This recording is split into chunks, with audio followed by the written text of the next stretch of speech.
The name leucadendron means silver tree when you translate it from Latin. If you look at the cones, they have lots of these little silver hairs. The more you tilt it, the more you kind of see how they reflect the light. Now, these leucadendrons, they have a male and a female on separate plants. So this one here, this is the female. And over here we have the male. I know the male looks very insignificant, but he is important. He contains all the pollen. So that pollen is eaten by tiny insects like thrips and weevils, and some of that pollen rubs off on their bodies and they get attracted over to the female, which produces tiny little flowers that stick out from the scales. And then once the pollination has happened, the seeds are formed inside the cone. And it will stay on the plant for several years and it will wait for fire.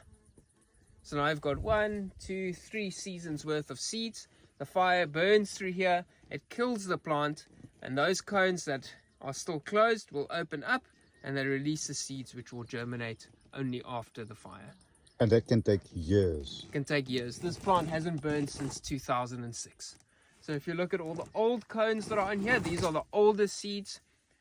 They purposefully killed off these cones. They don't like to waste too much nutrients and water. So they drop the seeds, but you can see there's no seedlings that have come up. Yeah. It needs that stimulation From a fire. from the smoke in the fire that activates them. It's just amazing.